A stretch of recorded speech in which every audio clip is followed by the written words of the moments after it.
In late August of 2005, New Orleans was still the city it had always been, a port of inexhaustible energy on the banks of the Mississippi, where jazz escaped through the open doors of bars, where the smell of hot beignets mixed with the humid air from the Gulf, and where generations of families had built their lives in neighborhoods where they knew every neighbor by name.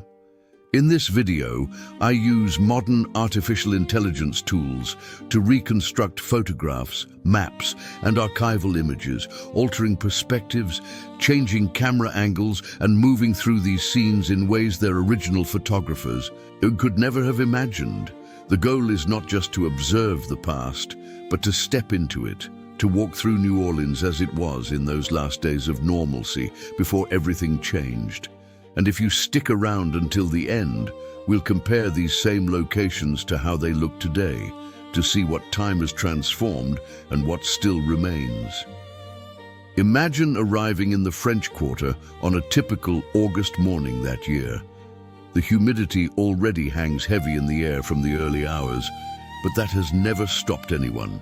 This is the original heart of New Orleans, established by the French in 1718, though the architecture we see today owes more to Spain than to France. Rebuilt after the great fires of the late 18th century.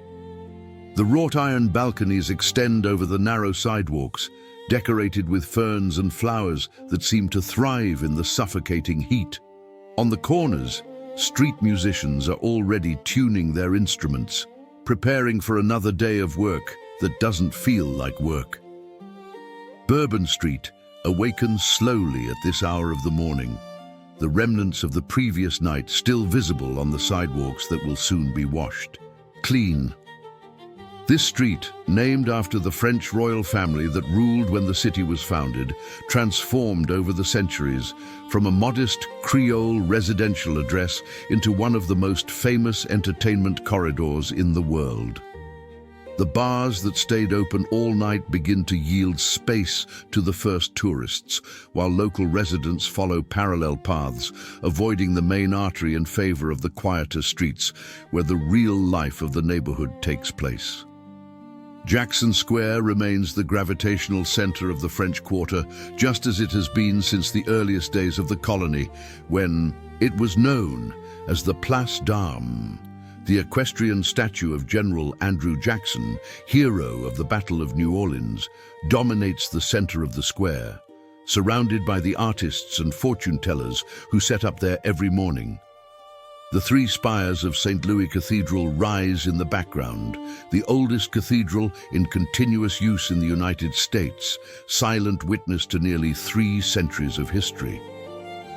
Flanking the cathedral, the Cabildo and the Presbytère complete the architectural composition that defines the city's visual identity. It was in the Cabildo that the transfer of Louisiana to the United States was formalized in 1803, and its walls hold memories of Spanish governors, French merchants, and American revolutionaries. At the edge of the French market, Café du Monde operates as it has since 1862. Serving café au lait and beignets covered in powdered sugar to lines that never seem to diminish. The establishment closes only on Christmas and when an occasional hurricane passes too close to the city, a tradition that in just a few days would be tested in a way no one could imagine. The white-clad waiters move between the tables with the efficiency of those who know the choreography by heart, while entire families, tourists, and local workers share the same morning ritual that connects generations.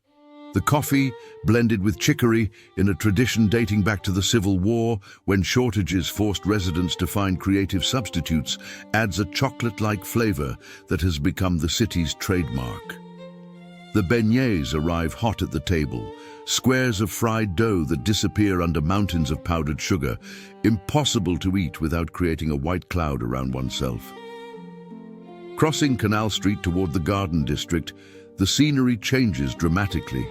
Here, the 19th century mansions hide behind centuries-old oak trees whose branches form green tunnels over the sidewalks, creating welcome shade in the oppressive heat of the southern summer. This neighborhood emerged after the Louisiana Purchase, when prosperous Americans who did not wish to live among the Creoles of the French Quarter built their own homes upriver, each more elaborate than the last, competing in grandeur and displays of wealth. The architectural styles range from Greek Revival to Italianate, from Queen Anne Victorian to unique local interpretations that exist nowhere else. The St. Charles Avenue streetcar, the oldest continuously operating street railway system in the world, squeaks along, the tracks in the neutral ground of the avenue, its green wooden cars carrying passengers between these monuments of an era of prosperity built on cotton, sugar, and river commerce. The same streetcars in service today date from the 1920s, their open windows offering the only breeze available in the days before air conditioning became ubiquitous. On St. Peter Street, Preservation Hall continues its mission of keeping traditional New Orleans jazz alive, just as it has since 1961. The modest building, without air conditioning until decades later, without alcoholic beverages, without an elevated stage, without comfortable chairs, offers only what truly matters, music in its purest form. The wooden benches creak under the weight of spectators who settle in as best they can in a space that holds little more than 100 people.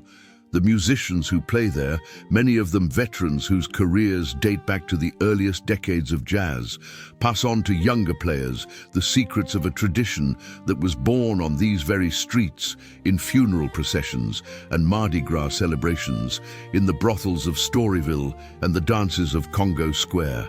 The worn walls seem to absorb every note, and the sound that emanates from the hall crosses through the open doors to the streets of the French Quarter, inviting passers-by to enter and discover something that exists nowhere else in the world. Farther from the tourist center, the lower Ninth Ward lives its own rhythm in this late August. This neighborhood, one of the last to be developed in the city, carries a complex history of resistance and community. Established after the Civil War by newly freed African Americans and immigrants who could not afford the higher ground, the lower Ninth transformed over the 20th century into a community where the rate of home ownership among African Americans was the highest in the city. The modest houses, many built by the very families who live in them, line streets shaded by oaks and pecans that took decades to reach maturity.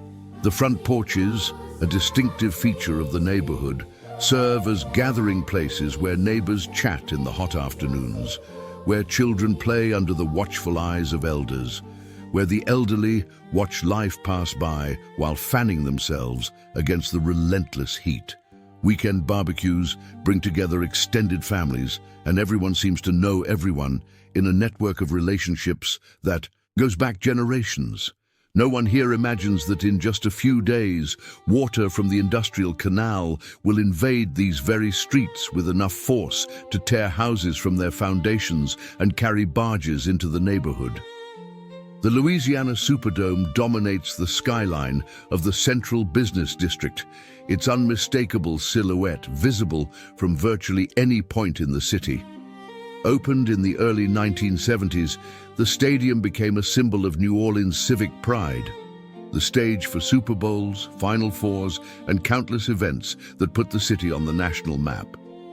Its dome, one of the largest structures of its kind in the world, gleams under the Louisiana sun like a landmark that orients both residents and visitors alike. The Saints fans, despite decades of disappointments on the field, maintain a fervent loyalty to the team that represents their city, filling the stands for games that rarely result in victories. The Who Dat Nation, as the fans call themselves, transforms every autumn Sunday into a celebration that transcends the scoreboard result. No one passing by the Superdome in these August days imagines that in less than a week its doors will open not for a sporting event, but as a refuge of last resort for tens of thousands of people with no means to leave the city, transforming a symbol of joy into a scene of despair. Along the shores of Lake Pontchartrain, life continues at its usual pace in these final days of August. The levees and floodgates that protect the city, built and expanded over decades by the Army Corps of Engineers, represent the bargain New Orleans made with nature since its founding. The city exists in a place that geography never intended for human habitation. Much of its territory lies below sea level, in a basin surrounded by water on all sides, protected only by the engineering that keeps the waters of the lake and river in their proper places. The Mississippi, contained between levees that prevent it from following its natural course, passes through the city at a height above the houses that stretch along its banks. Residents grow accustomed to this reality, trusting in the system that has always worked, at least until now. The structural failures that will allow the storm to invade the city are still unknown, hidden in the foundations of retaining walls that appear solid but will give way under the pressure of the storm surge. In middle-class neighborhoods like Lakeview and Gentilly, families prepare for another school year that should begin in just a few days. Children enjoy the last moments of summer vacation, swimming in backyard pools and playing in the tree-lined streets of neighborhoods that seem like American suburbia transported to a subtropical climate. Parents check school supply lists and organize the routines that will govern the coming months, not suspecting that those same lists will be abandoned in houses that will soon be under meters of water. The brick and wood houses built when municipal drainage allowed the city's expansion toward the lake in the early 20th century represent the American dream of ownership and stability that generations worked to achieve. Mortgages nearly paid off, renovations just completed, gardens carefully maintained. Everything will be put at risk when drainage canals transform into conduits for destruction. In Treme, the oldest African-American neighborhood in the United States, the culture that gave birth to jazz still pulses on every corner, kept alive by families who preserve traditions passed down from generation to generation. This was the birthplace of Louis Armstrong, the place where Congo Square allowed enslaved people to maintain African musical traditions that eventually fused with European influences to create something entirely new, something the world would come to know as jazz. The social aid and pleasure clubs continue organizing the second-line parades that transform funerals into celebrations and ordinary Sundays into festivals of music and dance. When someone dies in Treme, the community gathers for a procession that begins in solemn tones but ends in celebration of life, with trumpets and trombones and tubas playing hymns that transform into danceable rhythms. The Mardi Gras Indians, organized into tribes with names like Wild Magnolias and Golden Eagles, spend the entire year sewing the elaborate costumes of feathers and beads they will wear in the February celebrations. On Magazine Street, the antique shops and boutiques serve a clientele that mixes local residents and visitors searching for unique treasures. The restaurants prepare their evening menus, the chefs working with the ingredients that define Creole and Cajun cuisine, the dark roux that forms the base of gumbo, the fresh seafood from the Gulf, the rice that accompanies practically everything. The culinary scene of New Orleans, one of the most distinctive in the country, owes its richness to the same mixture of cultures that created the city. Frenchman Street in the Marigny neighborhood has already established itself as an alternative to the tourist circuit of Bourbon Street for those seeking authentic live music. The jazz clubs here attract both residents and connoisseurs who prefer to avoid the crowds of the French Quarter. At night, music escapes from every open door, different genres overlapping in a harmonious chaos that somehow works perfectly. In the port of New Orleans, ships continue arriving and departing as they have for centuries, carrying the goods that flow down the Mississippi from the heart. of the American continent. The city owes its existence to this commerce, its strategic position at the mouth of North America's largest river system, guaranteeing its importance even when other justifications failed. The dock workers follow their routines, not knowing that the port that sustains their families will soon be forced into a shutdown that no strike ever managed to impose. In the offices of the National Weather Service and the National Hurricane Center, meteorologists track a tropical depression that formed over the Bahamas a few days earlier. The system, which will receive the name Katrina when it intensifies, still seems distant. One among many storms that arise in the Atlantic during hurricane season, the forecast models diverge on its future trajectory, some suggesting it may hit Florida, others indicating a path farther west toward the Gulf of Mexico. The city has been through this before, evacuations that ended in nothing more than a day of heavy rain, anticlimactic returns to find everything exactly as it was left. Hurricane Ivan, the year before, had prompted a massive evacuation, only to turn at the last moment and spare New Orleans. Many residents, exhausted by false alarms, decided that next time they would stay, that the probability of actually being hit was too small to justify the disruption of leaving. The cemeteries of New Orleans, their cities of the dead with above-ground tombs necessitated by the high water table, receive visitors seeking the most famous monuments. Lafayette Cemetery. Number 1, in the Garden District, appears in films and books, its avenues of mausoleums offering a glimpse of how the city honors its dead. St. Louis. Cemetery Number 1, the oldest in the city, holds the remains of historical figures and, according to legend, the voodoo queen Marie Laveau. The students of Tulane and Loyola, whose neighboring campuses stretch along St. Charles Avenue near Audubon Park, enjoy the last days before classes begin. Some are freshmen arriving for the first time, discovering a city that defies all expectations formed by representations in popular culture. Others are veterans who already know the peculiar rhythms of New Orleans, the way the city seems to operate in its own time zone, indifferent to the urgencies of the outside world. At the Audubon Zoo, children run between the animal enclosures, many of them species native to the Louisiana swamps that surround the city. The alligators observe the visitors with the same indifference as always, while the keepers ensure that every creature is well fed and protected. No one has yet devised the emergency plan that will be necessary when the waters rise. Now, I want to bring you into the present and show how these places look today, 2 decades after the events that transformed New Orleans forever.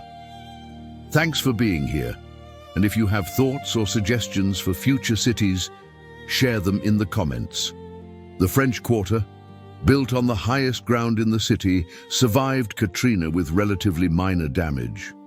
Bourbon Street still pulses, with the same energy as always, the bars still serving hurricanes in plastic cups to tourists who walk freely through the streets.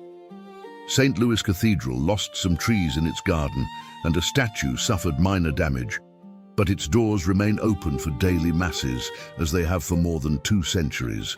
Café du Monde closed for nearly 2 months after Katrina, the longest period of interruption since its founding. When it reopened in October of 2005, a large sign proclaimed that the beignets were back, a signal that the city was recovering.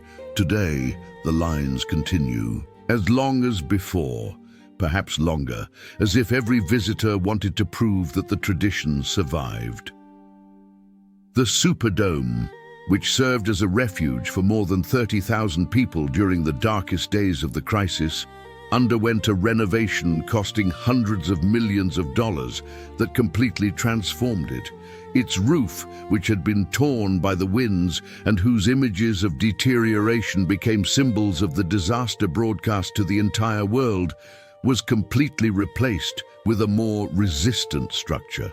The images from those days of August 29th to September 3rd of 2005, showing desperate crowds, waiting for rescue while conditions inside the stadium deteriorated, remain etched in American collective memory.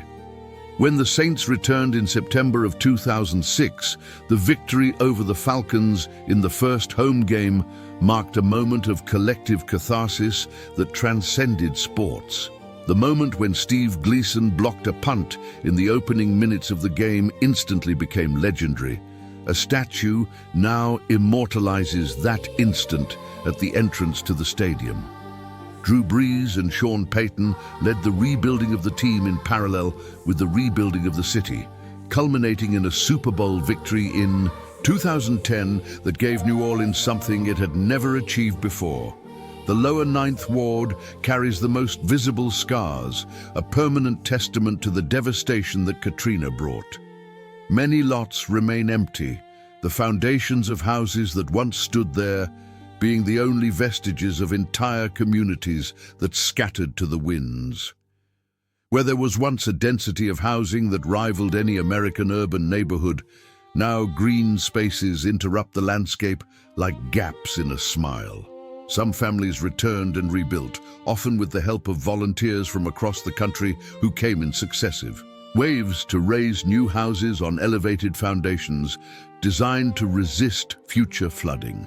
Organizations like Brad Pitt's Make It Right built modern, sustainable houses that stand out among the traditional structures, a visual contrast that clearly marks the before and after.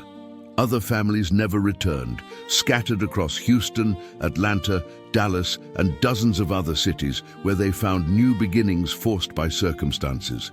The trees that once shaded the streets were all destroyed by the salt water that poisoned them, and the new ones planted will still take decades to offer the same shade that generations knew. The Garden District, situated on high ground, escaped the flooding that devastated other parts of the city. Its centuries-old mansions suffered wind damage, but the essential structure of the neighborhood remained intact. The St. Charles Avenue streetcar returned to operation, continuing its uninterrupted journey that began in the 19th century. The levee system was completely rebuilt after Katrina, with billions of dollars invested in structures designed to withstand storms of much greater intensity. Engineers learned from the catastrophic failures of 2005, implementing new technologies and construction standards that fundamentally transformed the city's approach to flood protection. Massive floodgates were installed at the canals that once allowed the storm to invade entire neighborhoods, and pumping systems were modernized to handle volumes of water that would previously have been unimaginable. But the residents of New Orleans know that no protection is absolute, that living in this city means accepting a relationship with nature that will never be completely tamed. This awareness, however, does not drive them away. On the contrary, it seems to strengthen the bond they feel with a place that demands so much and offers so much in return. Preservation Hall reopened its doors after Katrina, the musicians continuing the tradition that has already survived so many other crises over the decades. The building remains deliberately without modern renovations, its worn walls and uncomfortable benches preserved as part of the authentic experience that visitors seek. Traditional New Orleans jazz proved to be as resilient as the city itself, adapting, evolving, incorporating contemporary influences, but keeping its essence intact. Every night, new audiences discover what previous generations already knew, that this music carries something that cannot be replicated anywhere else, an energy that only exists when the right musicians gather in this specific space, in this specific city, continuing a musical conversation that began more than a century ago. The Preservation Hall Jazz Band continues touring the world, carrying the sound of New Orleans to distant stages while maintaining its commitment to the roots. I really do appreciate you watching. Your ideas, input, and constructive feedback really do shape what comes next. Feel free to leave a comment below. Until next time.